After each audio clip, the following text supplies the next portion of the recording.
ఈరోజు ఏలూరులో వైఎస్ఆర్ కాంగ్రెస్ పార్టీ యువజన విభాగం ఆధ్వర్యంలో సంవత్సరం రోజుల కూటమి పాలన ఏ రకంగా అయితే నిరుద్యోగులను, యువకులను, విద్యార్థులను మోసం చేస్తుంది అని ప్రపంచానికి తెలియజేయాలనే ఉద్దేశంతో చేపట్టిన ఈ నిరసన కార్యక్రమానికి మాకు మద్దతు తెలిపినటువంటి ఇక్కడున్న యువకులకు, విద్యార్థులకు, అలాగే వైఎస్ఆర్ కాంగ్రెస్ పార్టీ నాయకులకు, విద్యార్థి విభాగం నాయకులకు, యువజన విభాగం నాయకులకు, ఇక్కడ ఉన్నటువంటి పెద్దలకు అందరికీ ముందుగా నా ధన్యవాదాలు, కృతజ్ఞతలు తెలుపుకుంటున్నాను. ఈ ప్రజాస్వామ్య దేశంలో ఎప్పుడైనా కూడా ప్రభుత్వం తప్పు చేస్తేనో లేదా ప్రభుత్వం మోసం చేస్తేనో ఆ ప్రభుత్వాన్ని ప్రశ్నించే అధికారం ప్రతి ఒక్క పౌరుడికి ఉంటుంది. దాంట్లో కూడా ముఖ్యంగా ప్రతిపక్ష పార్టీకి ఆ బాధ్యత చాలా ఎక్కువగా ఉంటుంది. Voice of poor, voice of voiceless అంటారు. కాబట్టి దాంట్లో భాగంగానే ఈరోజు ప్రతిపక్షం ఏదన్నా కూడా అధికార పార్టీ చేసిన తప్పులను, మోసాలను ఎత్తి చూపిస్తే ఈరోజు రాష్ట్రంలో వెంటనే కేసులు కట్టడం, బెదిరించడం, భయపీయడం, జైల్లోకి ఎత్తడం, పీటీ వారెంట్లు వేయడం, ఒక 5-6 నెలలు ఇళ్ళకు రాకుండా అన్ని స్టేషన్లు తిప్పడం, ఇదే జరుగుతూ ఉంది ఈరోజు రాష్ట్రం అంతా కూడా. ఎందుకు నేను మీకు అందరికీ ఈ మాట చెప్తున్నానంటే, చంద్రబాబు నాయుడు గారు ఒక మేనిఫెస్టో ఇచ్చినారు, సూపర్ 6 అని. సూపర్ 6 అని ఇచ్చిన తర్వాత ఉన్నట్టుండి మొన్న ఒక ప్రెస్ మీట్ పెట్టి అన్నీ ఇచ్చేసిన అన్నాడు. రాష్ట్రంలో ఉండే జనాలు టీవీ చూసి ఆడవాళ్ళందరూ కూడా ఒకరి ముఖాలు ఒకరు చూసుకుంటారు. నీకు పడి నాకేమైనా పడలేదా, లేదా పడితే నేనేమైనా చూసుకోలేదా అని చెప్పి పాపం అందరూ అయోమయంలో పడినారు. ఎందుకు మీకు అందరికీ ఈ మాట చెప్తానా అంటే, వైఎస్ జగన్మోహన్ రెడ్డి అనే ఒక్క వ్యక్తిగాన ఈ రాష్ట్రంలో లేకపోతే, ఈ రాష్ట్రంలో చంద్రబాబు నాయుడు ఏ ఒక్క పథకము ఇయ్యడు, ఏ ఒక్క డెవలప్మెంట్ కార్యక్రమము చేయడు, ప్రజలకు ఒక్క రూపాయి కూడా ఇయ్యడు. ఆయన ఆడిందే ఆట, పాడిందే పాట. ఎందుకు నేను మీకు అందరికీ ఈ మాట కూడా చెప్తానా అంటే, మా జగన్మోహన్ రెడ్డి గారికి ఈ తెలుగుదేశం ప్రభుత్వానికి పోలికనే లేదు. జగన్మోహన్ రెడ్డి లాగా 10 రోజులు పరిపాలించినా ఒకటే, చంద్రబాబు నాయుడు మాదిరిగా 10 టర్ములు పరిపాలించిన ఒకటే. ఎందుకురా అంటే, జగన్మోహన్ రెడ్డి గారు ఎంత ధైర్యంగా నిర్ణయాలు తీసుకున్నారంటే, సచివాలయాలు కట్టాలనుకున్నాడు, కట్టినాడు.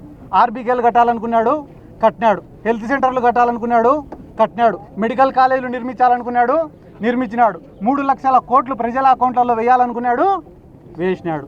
కానీ ఈడ చంద్రబాబు నాయుడు ఏదైనా పని చేయాలంటే వెంటనే పవన్ కళ్యాణ్ చూడాలి, చేద్దామా వద్దా అంటాడు. మళ్ళీ పవన్ కళ్యాణ్ ఏదైనా పని చేయాలంటే వెంటనే చంద్రబాబుని చూస్తాడు, చేద్దామా వద్దా అని. వాళ్ళిద్దరు ఏదైనా పని చేయాలంటే వెంటనే మోడీని చూస్తారు, చేద్దామా వద్దా అని. అంటే వీళ్ళు ఏ నిర్ణయం కూడా సొంతంగా తీసుకోలేకున్నారు. ఈరోజు వీళ్ళు ఏదైనా ఒక స్కీమ్ పెట్టినారంటే ఖచ్చితంగా దాంట్లో స్కామ్ ఉంటుంది. గతంలో హ్యాపీ సండే, దోమల పైన దండయాత్ర, ఇప్పుడు రీసెంట్గా ఏంద్రా అంటే యోగాంధ్ర. ఎవరైనా చంద్రబాబు నాయుడు గారి దగ్గరికి పోయి, సార్ మాకు ఫీజు రీఎంబర్స్మెంట్ ఏమైంది సార్ అంటే, ఊపిరి గట్టిగా పీల్చండి, స్లో వదలండి అంట. నిన్న యోగాంధ్రకు ఎంత ఖర్చు పెట్టినారన్నా, ఇప్పుడు ఎంత అప్డేట్లో ఉంటారు చూడండి మీరే జనాలు. 300 కోట్లు ఖర్చు పెట్టి ఆడపోయి చూసే మ్యాట్లు లేవు, యోగా ఆసనాలు వేసేటోళ్ళు లేరు, ఏపించేటోళ్ళు లేరు. ఈరోజు నువ్వే పోయి ఆ రిషికొండకు చూస్తే కానీ ప్యాలెస్ ఆడనే ఉందా లేదా, ప్రభుత్వం పేరు పైనే ఉందా లేదా. మళ్ళీ ఎవరైనా ఇదే జిల్లాలో చెప్తానన్నా నేను, పోలవరం కట్టనీకే డబ్బు ఖర్చు పెడితే అదో రకం, కానీ చంద్రబాబు నాయుడు గారు పోలవరాన్ని చూడనీకే 100 కోట్లు ఖర్చు పెట్టినాడు. దీని గురించి ఏ ఒక్క ప్రజా సంఘాలు, మేధావులు, మీడియా ఛానళ్ళు ఎందుకన్నా చర్చ జరగడంలో ఈరోజు రాష్ట్రంలో. ఒక పక్కన ఈ నిరుద్యోగ భృతి, ఫీజు రీఎంబర్స్మెంటు, వసతి దీవెన, ఉద్యోగాలు, వీటి గురించి మాత్రమే కాదన్నా మేము మాట్లాడేది.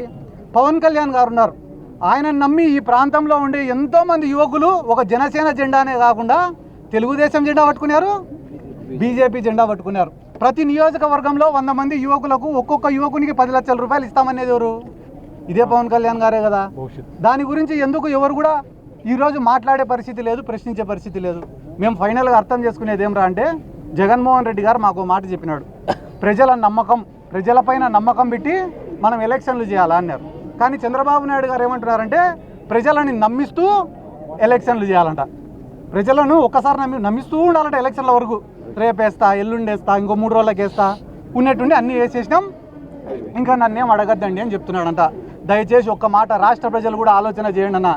ఈ రాష్ట్రంలో ఎంతో క్రైమ్కు పాల్పడింది, ఫ్యాక్షన్ రాజకీయాలను ఎంకరేజ్ చేసింది, గ్రూప్ రాజకీయాలను ఎంకరేజ్ చేసింది, ఫైనాన్షియల్ క్రైమ్ చేసింది నారా చంద్రబాబు నాయుడు గారు. 2 ఎకరాలతో మొదలైన ఆయన ప్రస్థానం ఈరోజు 2 లక్షల కోట్లకు పడగలెత్తింది. 2 లక్షల కోట్లకు ఆయన ఎదిగిన తర్వాత ఏ పార్టీతో అయినా ఆయన లింకులో ఉంటాడు, కాంగ్రెస్తో అయినా లింకులో ఉంటాడు, బీజేపీతో అయినా లింకులో ఉంటాడు. ఆయన పైన ఎంక్వైరీలు పడకుండా చేసుకుంటాడు. ఆయనకి ఏ ఇబ్బంది రాకుండా చేసుకోవడంలో ఆయన సిద్ధహస్తుడు, దిట్ట. కానీ ఆయన జీవితంలో ఒకే ఒక్కడు ఆయన చేసిన తప్పులను ప్రశ్నించినాడు. ఎవర్రా అంటే జగన్మోహన్ రెడ్డి. చంద్రబాబు నాయుడు గారు మీరు చేసింది తప్పు, మీరు చేసినది అవినీతి, మీరు చేసింది దోపిడీ, ఎన్నో హత్యా రాజకీయాలు మీరు చేసినారని చెప్పి ప్రశ్నించి ఆయన పైన స్కిల్ డెవలప్మెంట్ కేసులో ఆయన 52 రోజులు జైల్లో వేస్తే ఏ రకంగా చిత్రీకరించినారు తెలుసా అన్న?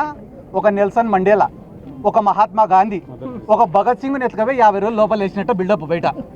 2 లక్షల కోట్ల అవినీతి చేసిన వాడిని లోపల వేసాడని ఏ ఒక్కడు కూడా మాట్లాడలే అన్న. కానీ ఒక్క మాట అడుగుతా, మీరే చెప్పండి అన్న, ఎవరైనా ఈరోజు రాష్ట్రంలో ఒక పొట్టకూటికి గతి లేని వాళ్ళు, ఒక పూట భోజనం చేయలేని వాళ్ళు జగన్మోహన్ రెడ్డి గారి పైన అభిమానంతో, వల్గర్గా పోస్టులు పెట్టిన వాళ్ళని ఏమైనా చేసుకోండి, జగన్మోహన్ రెడ్డి గారి పైన అభిమానంతో ఒక్క పోస్టింగ్ పెడితే గాన సోషల్ మీడియాలో ఒకటే కంప్లైంట్ పైన 20 స్టేషన్లు తిప్పుతున్నారు, ఒకటే కంప్లైంట్ పైన 30 జైలు తిప్పుతున్నారన్న. ఒక పొట్టకూటికి గతి లేనివాడు, ఒక అమాయకుడు, కేవలం వైఎస్ఆర్ కుటుంబం పైన అభిమానం ఉంటే చాలు వాళ్ళని ఎత్తుకవి జైల్లో పెడతారే. ఏ ప్రజా సంఘాలు మాట్లాడలే, ఏ మేధావులు మాట్లాడలే. ఎందుకంటే డబ్బులు ఉండేటోడికి ఒక న్యాయం, డబ్బు లేనోడికి ఒక న్యాయం.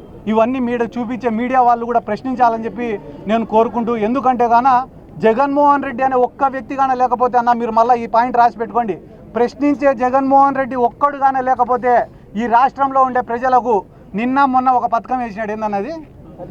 తల్లికి వందనం. కానీ మా గ్రామాలలో ఈ రోజుకి కూడా దాన్ని అమ్మఒడి అంటారు.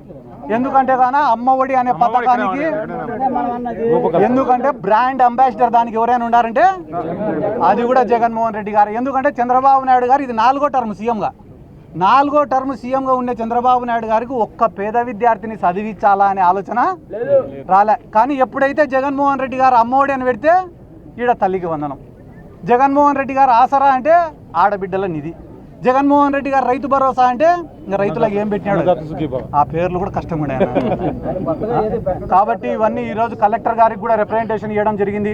ఈ రాష్ట్రంలో 2,50,000 మంది వాలంటీర్లు ఉద్యోగాలు కోల్పోయి ఇంటి దగ్గర కూర్చొని ఉన్నారు.